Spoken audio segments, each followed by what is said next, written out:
हृदय से एक ही बात कहकर शुरुआत करता हूं कि हम सब एक ही परम पवित्र परमात्मा के अंश हैं।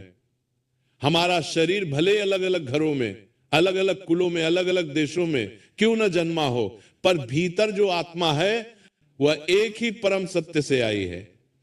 पंचभूतों से बना यह शरीर नाशवान है, पर आत्मा अविनाशी है, शाश्वत है, परम पवित्र है। ये जो हम वर्ण, कुल, धन, गरीबी, ऊंच नीच, अपना पराया देख रहे हैं, ये सब माया की रचना है। सच्चाई सिर्फ ये है कि हम सब भगवान के हैं और भगवान हमारे हैं। इसी भाव के साथ आज एक ऐसी कथा सुनिए जो कि पूरे वर्ष को मंगलमय बनाने के लिए है। ये कथा उन दो चीजों के बारे में है जिन्हें यदि कोई 2026 शुरू होने से पहले अपने घर में चुपचाप स्थापित कर दे, छुपा कर रख दे, तो उसका पूरा साल शांति, लक्ष्मी, सुख, सद्बुद्धि और प्रेम से भरा रहे। ये कथा पुरानी है, पर इसका फल आज भी उतना ही सत्य है जितना उस समय था जब ये घटित हुई थी। मैं हाथ जोड़कर आपसे निवेदन करता हूं, इसको अंत तक सुनिएगा। पूरा बहुत समय पहले की बात है, जब न शहरों में इतनी चकाचौंध थी, न बाजारों में इतनी दौड़ भाग। लोग बैलगाड़ियों से चलते थे, मिट्टी के घर होते थे, छप्पर के नीचे चूल्हा जलता था। एक छोटा सा गांव था, नाम था शिवपुर। गांव बहुत बड़ा नहीं था, पर वहां के लोगों के दिल बहुत बड़े थे। खेतों में हरियाली थी, कुएं से मीठा पानी निकलता था। शाम को गौशालाओं से घंटियों की मधुर ध्वनि आती थी और रात को लोग दियों की रोशनी में रामायण, भागवत, पुराण की कथाएं सुनते थे। उसी शिवपुर गांव में एक ब्राह्मण रहता था, नाम था हरिदास। बहुत सीधा साधा, ईमानदार, परिश्रमी मनुष्य। सुबह सुबह उठकर गंगा जल से स्नान करता, संध्या करता, भगवान के नाम का कीर्तन करता और फिर गांव के मंदिर में जाकर पूजा पाठ करवाता। उसकी पत्नी गोमती बहुत ही संस्कारी, सरल और सहनशील स्त्री थी। उनके 2 बच्चे थे, बड़ा बेटा माधव और छोटी बिटिया तुलसी। घर में ज्यादा धन नहीं था, पर जितना था उसमें भी वे संतोष से रहते थे। परंतु एक दुख उनके मन में हमेशा चुभता था। वो दुख क्या था? घर में शांति नहीं टिकती थी। बिना मतलब की कलह, छोटी छोटी बातों पर झगड़े, कभी बर्तन खटकने की आवाज, कभी बच्चों की रोना धोना, कभी पड़ोसियों से तकरार। खेत में मेहनत करते, पर पैसे टिकते नहीं थे। आज कुछ मिला, कल कोई बीमारी आ गई। कभी घर की छत टपकने लगती, कभी अनाज में कीड़े लग जाते। हरिदास सोचता, मैं तो नियम से पूजा करता हूं, किसी का बुरा नहीं चाहता, फिर घर में ये अशांति, ये तंगाली क्यों? एक दिन की बात है, वर्ष का अंत करीब था। कार्तिक पूर्णिमा निकल चुकी थी और मार्गशीर्ष का महीना चल रहा था। सुबह की कोमल धूप खिड़कियों से अंदर आ रही थी। हरिदास मंदिर में दीपक जलाकर आरती कर रहा था। जैसे ही उसने जय जगदीश हरे का गान समाप्त किया, मंदिर के द्वार पर एक तेजस्वी वृद्ध संत खड़े दिखाई दिए। गोरा चिट्टा शरीर, चमकती हुई आंखें, माथे पर चंदन की बड़ी सी तिलक रेखा, हाथ में कमंडल और माला, पैरों में धूल लगी थी, जैसे बहुत दूर से पैदल चलकर आए हों। हरिदास ने उनके दर्शन करते ही तुरंत चरणों में दंडवत प्रणाम किया। बोला, महात्मन, आपका हमारे छोटे से मंदिर में आना हमारे गांव का भाग्य जाग गया। कृपा करके भीतर आइए। संत मुस्कुराए, बोले, वत्स, ये मेरा आना नहीं, ये तो स्वयं भगवान की लीला है। जब किसी घर या गांव का भाग्य करवट लेता है तो पहले वहां परमार्थ की पुकार उठती है, फिर संतों के पैर अपने आप खींचकर वहां चले आते हैं। संत को अंदर बैठाया गया। हरिदास ने उनके पैर धोए, चरणामृत सिर पर धारण किया। फल, दूध, जो भी साधारण सा प्रसाद था, आदर से अर्पण किया।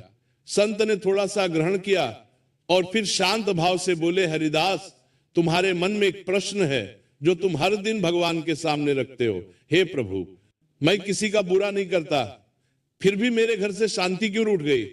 धन आता है पर टिकता क्यों नहीं? बिना मतलब के झगड़े क्यों उठ खड़े होते हैं? क्या ये सत्य है? हरिदास की आंखें भर आईं। वो सोचने लगा, मैंने ये बात तो भगवान से मन ही मन कही थी, किसी को बताया नहीं, फिर ये महात्मा को कैसे पता? वो कांपती आवाज में बोला, महात्मन, आपने तो मेरे हृदय का राज खोल दिया। हां, यही मेरा दुख है। घर में लक्ष्मी आती है पर टिकी नहीं रहती। कभी बीमारी खा जाती है, कभी क्लेश खा जाते हैं। कई बार मन टूटा, लगा पूजा पाठ छोड़ दूं, पर फिर लगता है अगर यही छोड़ दूंगा तो मेरे पास बचेगा ही क्या। संत ने करुणा से उसकी ओर देखा और बोले, वत्स, ध्यान से सुनो। भगवत भक्ति करने वाला मनुष्य कभी खाली नहीं जाता। तुम्हारी पूजा, तुम्हारा नियम, तुम्हारी सेवा सब फल देगी, पर हर फल का अपना समय होता है। जैसे खेत में बीज बोते हैं तो तुरंत फसल नहीं उगती, तो पूरी होनी पड़ती है। धूप, पानी, हवा का समय पूरा होना पड़ता है, फिर जाकर फसल लहलाती है।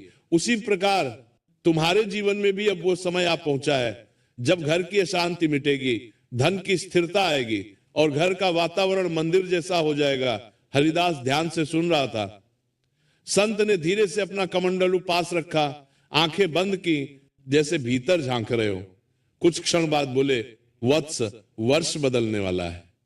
ये जो नया वर्ष आने से पहले का समय होता है ना, ये बहुत सूक्ष्म ऊर्जा का समय होता है। जो मनुष्य इस समय में सही संकल्प, सही साधन और सही उपाय करते हैं, उनके पूरे वर्ष की दिशा बदल जाती है। तुम्हें भी एक उपाय करना होगा जो साधारण नहीं है पर अत्यंत सरल है। यदि तुम उसे श्रद्धा से कर लो तो आने वाले पूरे वर्ष तुम्हारे घर में न केवल धन रहेगा बल्कि क्लेश, झगड़ा, अपशकुन सब तुम्हारे द्वार के बाहर ही लौट जाएंगे। हरिदास ने हाथ जोड़कर कहा, गुरुदेव, जैसा आप कहें मैं वैसा करूंगा, आप केवल मार्ग दिखा दीजिए। संत ने कहा, यह उपाय कोई तांत्रिक कर्मकांड नहीं, न ही किसी को डराने धमकाने का तरीका है। यह तो भगवान का स्मरण कराते हुए घर में पवित्रता, शांति और समृद्धि को निमंत्रण देने का मार्ग है। तुम्हें 2 वस्तुएं अपने घर में चुपचाप रखनी है, पर ध्यान रहे ये केवल चीजें नहीं है, ये प्रतीक हैं शुद्ध भावों के, अच्छे संकल्पों के और भगवान पर अडिग विश्वास के। लेकिन इन 2 वस्तुओं को रखने से पहले तुम्हें एक बात अच्छी तरह समझनी होगी, नहीं तो उपाय अधूरा रह जाएगा। इतना कहकर संत जी ने थोड़ा विराम लिया, जैसे हरिदास के मन में जिज्ञासा जगा रहे हो। हरिदास अब और बेचैन हो गया, बोला, गुरुदेव कृपा करके स्पष्ट बताइए, ये 2 चीजें क्या हैं, कहां रखनी है, कैसे रखनी है, मैं जानने के लिए आतुर हूं। संत ने हल्की मुस्कान के साथ कहा, वत्स, जल्दबाजी में किया हुआ कोई भी शुभ कार्य अधूरा रह जाता है। पहले तुम यह समझो कि घर में क्लेश क्यों आता है। जब घर की दीवारें बुरी बातों, कटु वचनों, झूठ, छल, अभिमान और असंतोष की ऊर्जा से भर जाती है तो लक्ष्मी जी वहां ठहरती नहीं। जिस स्थान पर रोज झगड़ा हो, अपशब्द हो, वहां पर कोई अतिथि भी बार बार आना पसंद नहीं करता, तो भला लक्ष्मी कैसे रहे। इसीलिए इन 2 वस्तुओं का रहस्य समझने से पहले तुम्हें यह जानना आवश्यक है कि उनका संबंध केवल मिट्टी, धातु, कागज या लकड़ी से नहीं, बल्कि तुम्हारे स्वभाव, वाणी और संग से है। हरिदास श्रद्धा से उनके चरणों में निहारने लगा। उसकी आंखों में अब आशा की ज्वाला चमक रही थी। संत आगे बोले, ये जो शीर्षक तुम सुन रहे हो ना, नया वर्ष शुरू होने से पहले चुपचाप 2 चीजें घर में छुपा दो, पूरा साल बढ़िया जाएगा, धन संपत्ति रहेगी, घर में झगड़ा नहीं होगा। ये कोई जुमला नहीं, कोई छल भी नहीं, ये एक अनुभूत सत्य है जिसका अनुभव मैंने स्वयं किया, अनेक गृहस्थों के घर में होते देखा। परंतु जो लोग इसे केवल लोभ से करते हैं, केवल धन के लिए करते हैं, पर स्वभाव नहीं बदलते, वाणी नहीं सुधारते, उनके लिए इसका फल भी आधा अधूरा ही रहता है। इतना कहकर संत जरा गंभीर हो गए। उनकी आंखों में दूर के समय की स्मृति झलकने लगी। उन्होंने कहा, तुम्हें मैं अपनी आंखों से देखी हुई एक पुरानी घटना सुनाता हूं, उससे तुम्हें स्वयं समझ आ जाएगा कि ये 2 चीजें क्यों रखनी है, कैसे रखनी है और उनका प्रभाव क्या होता है। जब मैं एक युवा साधक था, तब एक नगर में ऐसा ही एक परिवार था जो तुम्हारी तरह ही पीड़ा से गुजर रहा था। उनके जीवन में क्या हुआ, कैसे उनकी दशा बदली, वही कथा मैं अब तुम्हें सुनाऊंगा। ध्यान से सुनना।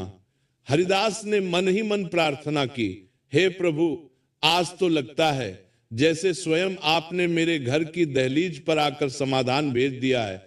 अब मैं एक भी शब्द अनसुना नहीं करूंगा। संत ने गहरी श्वास ली, जैसे स्मृतियों के पट खोल रहे हों, और बोले, ये बात आज से कई दशक पहले की है, जब मैं पहली बार एक बड़े नगर राजगढ़ पहुंचा था। यहीं से उस राजगढ़ नगर और उस परिवार की अद्भुत कथा प्रारंभ होती है, जिसमें इन दो वस्तुओं का रहस्य धीरे धीरे खुलता है और यह सिद्ध होता है कि सही समय पर सही भाव से घर में सही प्रतीक स्थापित कर देने से कैसे पूरे वर्ष की दिशा बदल जाती है। राजगढ़ नगर बहुत समृद्ध था। ऊंची हवेलियां, रौनक वाले बाजार, मंदिरों में घंटियों की आवाज, लेकिन उस रौनक के बीच एक घर ऐसा भी था जहां दिन रात अशांति का धुआं उठता रहता था। घर वाले कहते थे, हमारे पास सब है पर चैन नहीं है। उस घर के मालिक का नाम था श्यामलाल, धनवान व्यापारी, पर घर में हर समय तनाव, पत्नी से झगड़ा, बच्चों से कड़वी बातें, भाइयों से मन मुटाव। रुपए बहुत थे पर मुस्कान बहुत कम थी। एक दिन वही संत जो शिवपुर में हरिदास के घर आए थे, राजगढ़ में भी गए थे। थकान से चूर वे एक पेड़ के नीचे बैठे ही थे कि श्यामलाल के पिता ने उन्हें देखा और आदर से घर ले आए। संत ने जैसे ही आंगन में कदम रखा, उन्हें महसूस हो गया, यहां धन तो भरपूर है पर घर की दीवारें क्लेश के शब्दों से भरी हुई हैं। भोजन के बाद श्यामलाल ने संत के चरणों में बैठकर कहा, महाराज, रुपए हैं, दुकानें हैं, पर घर में शांति नहीं है। जरा सी बात पर झगड़ा हो जाता है। लक्ष्मी आती है पर दिल खाली खाली लगता है। कुछ ऐसा उपाय बताइए कि हमारा घर भी मंदिर जैसा बन जाए। संत मुस्कुराए और बोले, वत्स, अगर तुम सच में बदलना चाहते हो तो दो चीजें अपने घर में चुपचाप रखो। नया वर्ष शुरू होने से पहले इन दो के पीछे ही घर की शांति और धन की स्थिरता छुपी है। प्रिय दर्शक बंधु, कथा समाप्त होने से पहले मैं आपसे सिर्फ इतना ही कहना चाहता हूं, आपके एक छोटे से क्लिक में किसी की जिंदगी बदलने की ताकत छुपी है। हम इस चैनल से जो भी कमाई होती है उसका हर हिस्सा एक इंसान, एक पशु पक्षी और एक जीव जंतु की सेवा में लगाया जाता है। जब आप सब्सक्राइब करते हैं, आप सिर्फ एक बटन नहीं दबाते, आप एक भूखे को भोजन देते हैं, एक घायल पक्षी का इलाज करवाते हैं, एक असहाय जीव को नई सांस देते हैं। शायद आप सोचें, मेरे एक सब्सक्राइब से क्या होगा? तो मैं दिल से कहता हूं, आपके एक सब्सक्राइब से एक जिंदगी मुस्कुराती है। तो आज अगर आपके दिल में जरा सा भी प्यार है, थोड़ी सी भी करुणा है, अगर आपको लगता है कि हम किसी के लिए कुछ अच्छा कर रहे हैं, तो इस नेक काम में बस एक लाइक और सब्सक्राइब से जुड़ जाइए। आपका हर क्लिक किसी की उम्मीद बन जाता है, किसी की प्रार्थना बन जाता है। तो आइए हम मिलकर सिर्फ कथा न सुने बल्कि किसी जीवन के रक्षक भी बने। अभी सब्सक्राइब करिए और एक लाइक कर दीजिए और प्रेम का यह संदेश आगे बढ़ाइए। और हो सके तो कमेंट में जय राधे राधे जरूर लिखें। भक्तों, बगल में दिख रहे किसी भी पावन वीडियो पर क्लिक करिए, वहां महत्वपूर्ण ज्ञान आपकी प्रतीक्षा कर रहा है।